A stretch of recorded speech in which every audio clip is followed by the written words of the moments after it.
Let me tell you something that might shake you to your core. Pain is not your enemy. It's your teacher. The very thing you're running from is the very thing that holds your next level of strength, wisdom, and freedom. Acknowledge the pain, because what you refuse to face will continue to chase you. Many people spend their lives running from the very experiences that shape them, trying to bury hurt deep beneath distractions, busy schedules, or even forced smiles. But the truth is, pain does not disappear when ignored. It grows roots in the silence of denial. When you suppress it, you allow it to control you in hidden ways. To acknowledge the pain is not weakness. It is the first act of strength, the first step toward reclaiming control over your own story. When you admit it hurt, you shatter the illusion that pretending makes it easier. Pretending only prolongs the cycle of suffering. Saying, "It hurt me," is not a declaration of defeat, but a declaration of courage. It takes bravery to point to the wound and say, "Here is where it happened. Here is what it cost me." That acknowledgement breaks the power of shame, because shame thrives in secrecy. Once the light of truth shines on pain, healing becomes possible. Pain acknowledged begins to lose its sting. Think about how a doctor treats an injury. He cannot heal what you refuse to reveal. If you keep the wound covered and hidden, infection sets in. But when you open it, when you allow it to be seen, it can be cleaned, treated, and restored. Your heart works the same way. The longer you deny the hurt, the deeper the infection of bitterness, anger, and regret becomes. Facing the truth may sting at first, but it is the sting of medicine, not the sting of poison.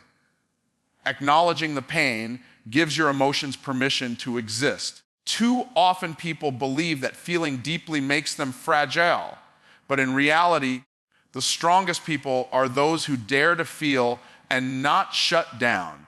Emotions are signals. They tell you where healing is needed, where boundaries were crossed, where love was betrayed, where dreams were broken. Ignoring those signals is like ignoring a fire alarm in your own house. Facing them may feel uncomfortable, but it is the only way to put out the flames. When you acknowledge the pain, you also honor yourself.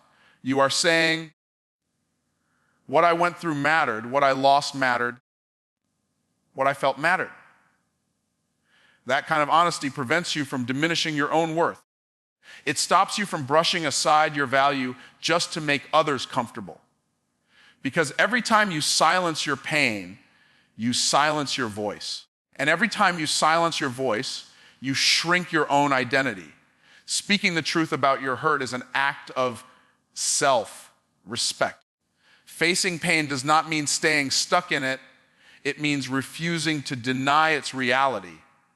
Too many people think if they acknowledge the pain, they'll be trapped in it forever, but the opposite is true.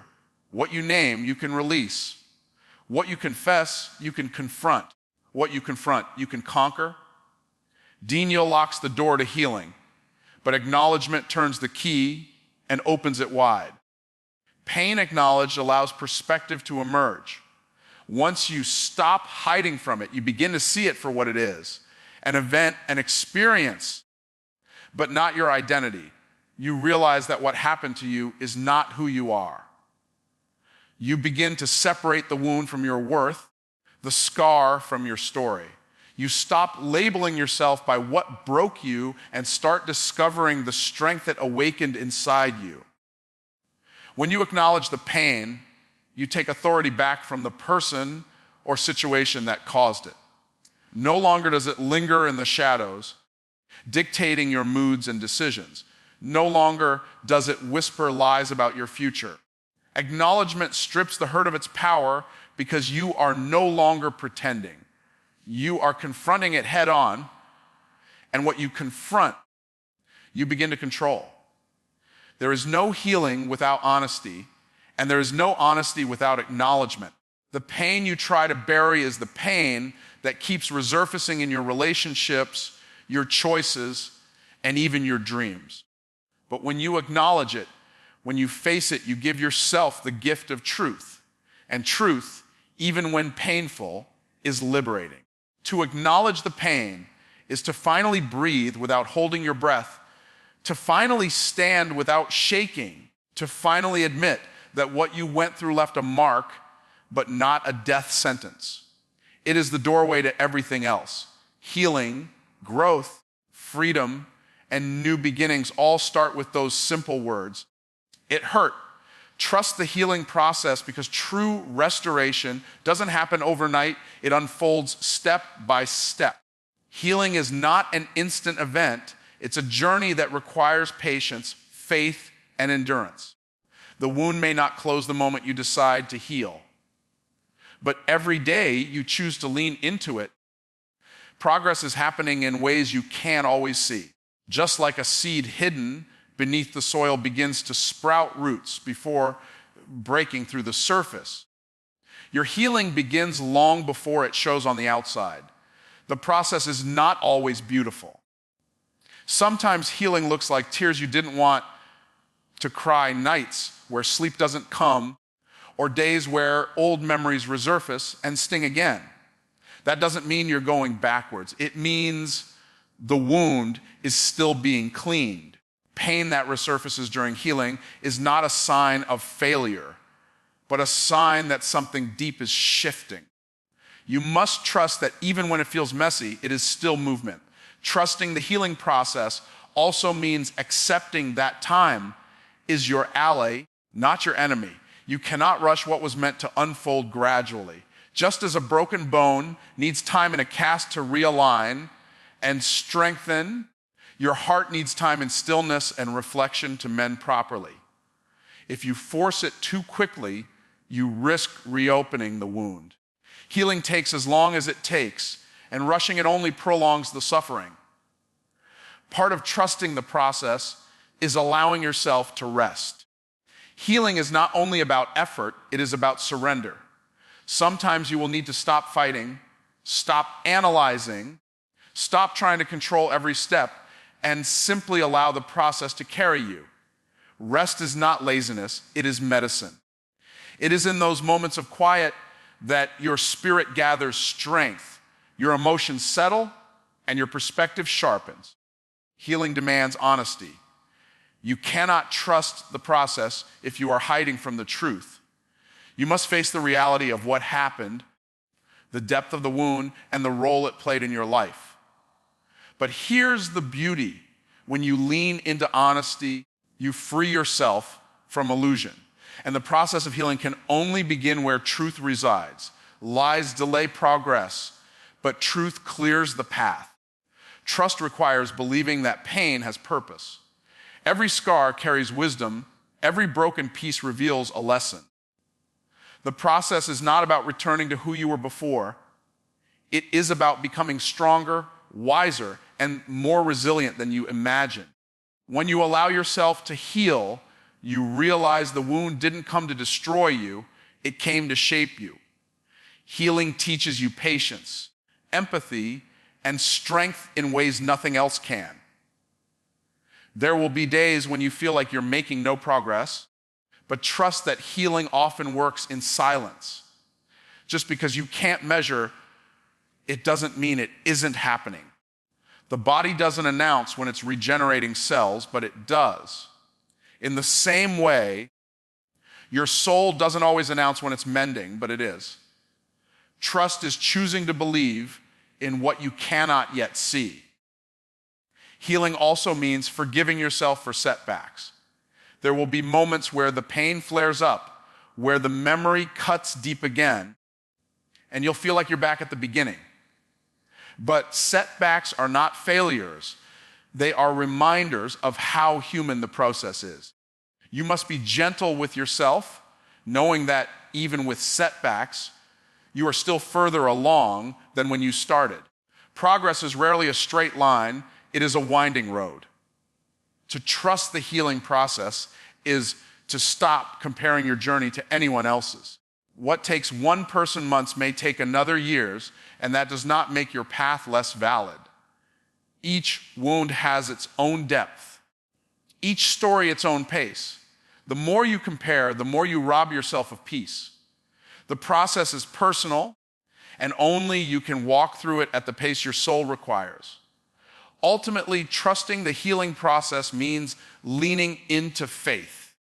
Faith that time will soften the sharp edges, that your heart will find new strength, that your scars will remind you of survival instead of pain. Faith that the very thing that once broke you will one day be the proof that you overcame. Faith that every step, no matter how slow or painful, is leading you toward wholeness. Release the past, because no matter how tightly you hold onto it, it cannot change. The past is permanent, etched in time, but your grip on it determines how much power it has over your present. Too many people live trapped in yesterday, replaying mistakes, reliving betrayals, or rehearsing failures. But holding on to what has already happened is like dragging dead weight. It slows you down, it drains your energy, and it blinds you to the opportunities in front of you. The only way to truly move forward is to unclench your hands and release what no longer serves you. Releasing the past does not mean denying it. It means refusing to let it dominate your identity. What happened to you is part of your story, but it is not the whole story. You cannot keep defining yourself by what broke you, because the longer you do, the longer you stay broken. The past is a chapter, not the entire book. To release it is to acknowledge it happened, but refuse to camp in it. Some people hold on to the past because it's familiar. Even if it was painful, it feels safe because it's known. The future is uncertain, but the past is predictable. It cannot surprise you anymore.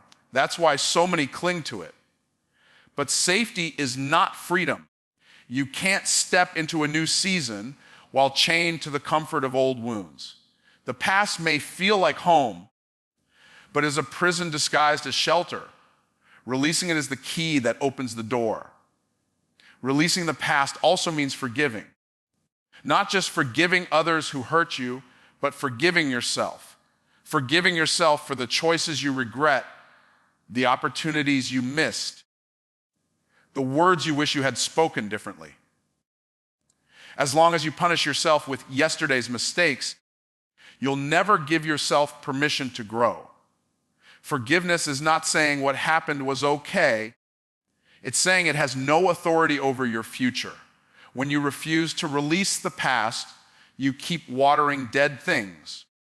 You keep giving energy to relationships that ended, dreams that shifted, or people who are no longer part of your journey. And the more you water the dead, the less energy you have for the living. Release is choosing to stop investing in what will never return. It's shifting your focus from what you lost to what you still have and what can still be built. Release also requires letting go of the need to understand everything. Sometimes closure never comes the way you want it to. You may never get the apology, the explanation, or the clarity you think you deserve. But waiting on that keeps you stuck. Closure doesn't come from others. It comes from your own decision to stop needing answers and start creating peace within yourself. The past will always try to whisper in your ear. Memories will resurface, emotions will trigger, and reminders will appear unexpectedly. But when you release the past, those whispers lose their volume. You learn to acknowledge the memory without reliving it. You learn to honor the lesson without reopening the wound. Release does not erase the past. It simply transforms its role in your life. It becomes a teacher instead of a master. Releasing the past also means embracing change. You cannot step into a new identity while clinging to an old one. Growth requires shedding. The person you are becoming cannot fit into the skin of who you once were. Every season of life requires a release. The leaves must fall for the tree to rest. The caterpillar must shed its form to become the butterfly. Release is not loss, it is transformation in disguise. Sometimes releasing the past feels like betrayal, as if letting go dishonors the people you lost or the experiences you cherished. But holding on to them in pain is not honor, it's imprisonment. You honor the past by learning from it, by carrying the wisdom forward, not the weight. The memories you treasure remain, but the pain attached to them does not need to. Release allows you to remember with gratitude instead of grief. Release the past because it is the only way to fully occupy the present. Yesterday cannot be lived again, but today is waiting to be embraced. The longer you stare backward, the more you miss what is right in front of you. Releasing is not forgetting, it's choosing to live where life still exists, in the now. Step into freedom, because freedom is not simply the absence of chains, it is the presence of choice. Too many people wait for someone else to unlock the door for them, not realizing the key has been in their hands all along. The door to freedom opens from the inside, and the moment you decide to rise, you discover that what once held you bound only had power because you allowed it to. Freedom begins the moment you recognize that you are not defined by what tried to confine you. Stepping into freedom requires courage. It is not for the faint of heart, because freedom demands responsibility. Chains, as painful as they are, can sometimes feel easier than liberty, because chains tell you what you cannot do, while freedom requires you to decide what you will do. Some stay stuck because freedom feels overwhelming. It requires boldness, clarity, and vision. But choosing freedom is choosing life, even when life feels uncertain. Freedom begins with the mind. Before you ever walk free externally, you must break free internally. A body can be free while a mind is still imprisoned by fear, doubt, guilt, or regret. The real prison is not outside of you, it is within you. And the real key is your mindset. When you shift the way you think, when you replace limiting beliefs with empowering truths, when you declare that your past no longer holds the title deed to your future, that is when freedom takes root. Stepping into freedom means breaking cycles. You cannot keep repeating the same patterns and expect a new reality. Freedom calls for intentional change, the courage to set boundaries, to say no when it's necessary, to walk away from toxic environments, and to create space for new possibilities. Cycles only continue when you cooperate with them, and the moment you disrupt the pattern, you begin to taste freedom in its rawest form. To step into freedom, you must release the fear of other people's opinions. As long as you are chained to their validation, their approval, or their applause, you are not truly free. Freedom means living authentically, even if it means standing alone. It means making decisions based on conviction, not convenience, and refusing to be confined by the small box of other people's expectations. Freedom also requires letting go of excuses. Excuses are chains dressed in fancy words. They sound like reasons, but they are prisons in disguise. Every time you say, "I can't," because you reinforce the walls around you. But the moment you take full ownership of your life, your choices, your actions, your growth, you tear those walls down. Excuses give you comfort, but freedom gives you power. Stepping into freedom is not about perfection, it is about progression. It does not mean you will never stumble, never struggle, never face obstacles. It means you will no longer allow those obstacles to define you. Every step forward, no matter how small, is still a step out of bondage. Freedom is measured not by the absence of struggle, but by the refusal to be mastered by it. Freedom requires vision. You cannot walk boldly into something you cannot see. You must begin to imagine the life you desire, the person you are becoming, the future you are building. Vision pulls you forward when the chains of the past try to pull you back. Vision reminds you why freedom matters, why settling for survival will never satisfy when you were created for abundance purpose